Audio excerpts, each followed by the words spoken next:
શું આની ધમકી આલે? બીક લાગે તને? જોરથી બોલો તો બીક. હું ધંધા એટલે શું ધંધા? પિંકી બેન, પૂજારીના પત્ની ભાઈ પિંકી બેન, એમને અમને એમ કીધું કે તમે મંદિરમાં ના જાઓ. મેં એમ કીધું કેમ ના જઈ શકું? તો એમને મને એમ કીધું કે તમે જાતે એસસી કેટેગરીના છો, તમે ભંગી છો, તો તમારે મંદિરમાં स्मृति नहीं है। और ये मनुस्मृति है किसके यहाँ? तो ज्यादातर अम्बेडकरवादियों के पास है। रावण कह रहे हैं कि हम जूता बनाना भी जानते हैं और जूता सर पे बजाना भी जानते हैं। तलवार सुनी आपने? तो सुनो दामोदर, बहुत अच्छे से परशुराम जी के दर्शन करने हैं तो अपने बाप की औलाद हो तो लिख कर। नीले कबूतरों को पहले पढ़ाई में आरक्षण चाहिए, फिर नौकरी में आरक्षण चाहिए। एक सवाल है चंद्रशेखर रावण से, अगर मैं ईसाई धर्म परिवर्तन कर लूं तभी से दिक्कत नहीं होती, तभी इसके पेट में दर्द नहीं होता। लेकिन अगर मैं मुसलमान बन जाऊं तब भी इसके पेट में दिक्कत नहीं होती। लेकिन अगर मैं ब्राह्मण में बन गया तो भाई इसके पेट में दर्द हो रहा। રામાયણ અને વિષ્ણુ પુરાણ જ્યારે પણ મનુવાદના હાથમાં બધી કલમ કોટ ગમે ત્યાં પણ વસ્તુ હતી, એટલે જ્યારે જે વિષ્ણુ પણ માંસાહારી હોવા છતાં પણ તેને ભગત બનાવી દેવામાં આવેલ છે એમના હાથમાં.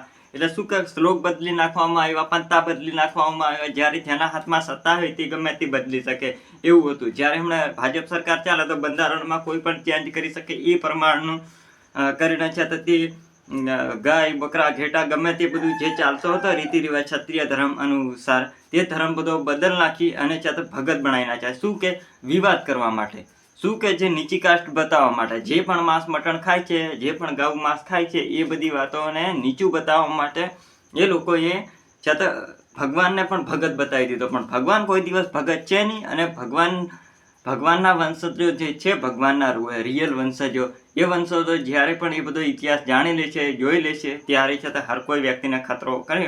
એટલા માટે આ વિડીયો પૂરો જોવો અને લાઇક શેર સબસ્ક્રાઇબ કરી લેવું, હર કોઈ લોકો સુધી આ માહિતી પહોંચાડવી પ્લીઝ.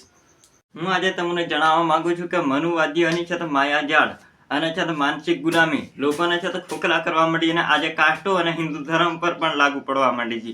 જો હિન્દુ ધર્મ પર આવી રીતનું ચાલતા રહેશે તો લોકો બૌદ્ધ ધર્મ સ્વીકાર કરી લેશે, બૌદ્ધ ધર્મનો પ્રચાર કરશે, તો લોકો જેટલો મુસલમાનથી ડર નથી હિન્દુ ધર્મને, એટલો ડર પછી બૌદ્ધ ધર્મથી થઈ જશે. શું કે બૌદ્ધ ધર્મ તે છે ને કુકડું બોકડું ચીડું મકોડું એકદમ સુરક્ષિત કરવાનું કહે છે. ઝઘડી એ જે આ લોકોને માનસિક ગુલામી બનાવીને મંદિરની અંદર પ્રવેશ કરવા નથી દેતા એ લોકો માટે વાત છે. ઝઘડી આવું આવું ચાલતા રહેશે. બૌદ્ધ ધર્મ જ્યારે આવી જશે ત્યારે મંદિર ના બચે કે ત્યારે પછી એટલો ખતરો મનુવાદને થઈ શકશે, પછી જાતિવાદી કીડાઓને પણ થઈ શકશે. મનુવાદને એટલા માટે ટાર્ગેટ થશે કે મનુવાદની આ મનુસ્મૃતિ બનાવ્યા પ્રમાણે આ લોકો ચાલે છે. મનુસ્મૃતિમાં જ્યારે પણ આ શ્લોક બધા બનાવવામાં આવ્યા કે જ્યારે પડછાયો હાંડલું, એ આપણા ગુજરાતમાં નથી આવ્યું પણ ગુજરાતમાં પણ ધીરે ધીરે થવા માંડેલું છે.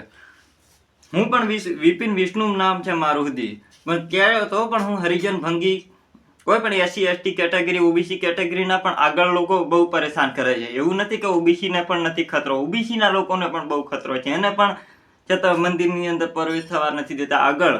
ગુજરાતમાં એમને કોઈ હેરાન નથી કરતું જ્યારે આંબેડકરવાદી છે એટલા માટે, પણ આગળ એમને બહુ ખતરો છે. એટલા માટે આ ત્રણ કાસ્ટોને છે ને ત્યારે બૌદ્ધ ધર્મમાં આવી જશે ધમમાં, ત્યારે મોટામાં મોટો ખતરો આવશે. એટલા માટે લોકોને માનસિક ગુલામી બનાવવાનું બંધ કરી દેવું ને બાબા સાહેબ દ્વારા અછૂત કોણ હતા, શુદ્ર કોણ હતા, એટલે એમનું જ્ઞાન લેવાનું.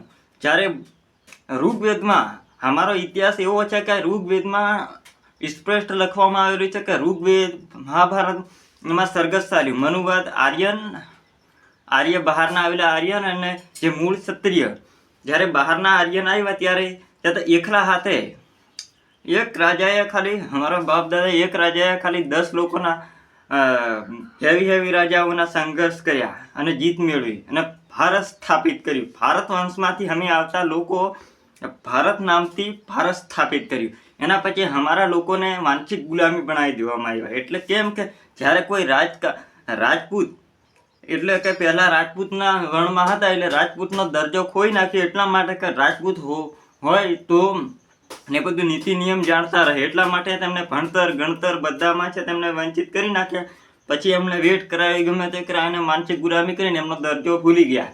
એટલા માટે હવે છતાં આ લોકો જ્યારે બૌદ્ધ ધર્મ સ્વીકાર કરી લેશે તે દિવસ મોટો ખતરો આવશે હિન્દુ ધર્મ ઉપર.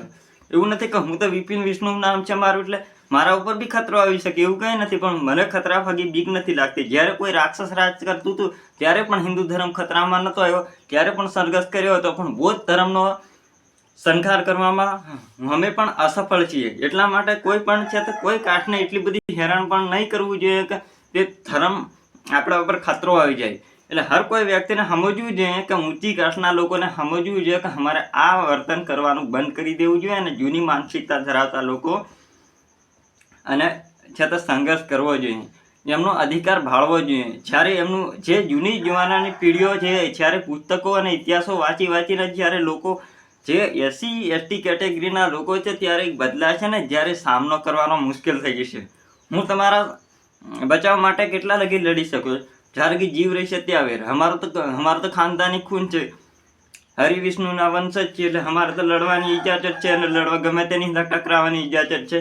પણ જ્યારે હરિજન, ભંગી, સોલંકી એ કાસ્ટને હેરાન કરશે એટલે SC ST કાસ્ટને કે OBC કાસ્ટને, એટલે એ જ થવાનું જે તમારે પછી તમારાથી બચી ના શકાય. એટલા માટે છે તો સુરક્ષિત રાખવા, પબ્લિકને કોઈને પણ હેરાન નહીં કરવી જોઈએ, એ મારો સવાલ છે. તમે વિડીયો પણ પૂરો ના ગયો હો અને તમે ભાગી જશો, એ મારો સંઘર્ષ છે. એટલે છે તો જય હિન્દ, જય ભારત. અને આવું ના કરવું, ઇતિહાસ વાંચી લેવો, ઇતિહાસ જાણી લેવો, પછી કોઈ કાસ્ટ ઉપર અત્યાચાર કરવો.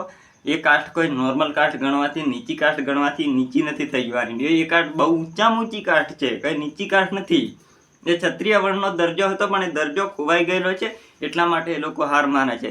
હમણાં આપણે એમ ભારતના બંધારણના કારણે આપણું રાજપૂત, ઠાકોર એવી બધી કાસ્ટો આપણને મળી જ રહી છે. બ્રાહ્મણ કાસ્ટો એટલે જનરલ કાસ્ટમાં કે પછી OBC કાસ્ટના પણ લોકો, માનસિક ગુલામી ધરાવતા લોકો જોવા મળે છે, એવું નથી.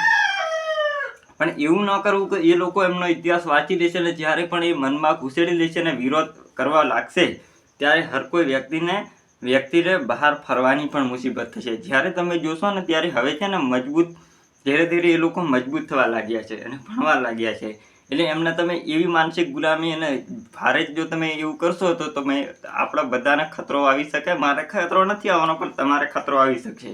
કારણ કે મેં કોઈ અમે જાતિવાદ કરતો નથી. એટલે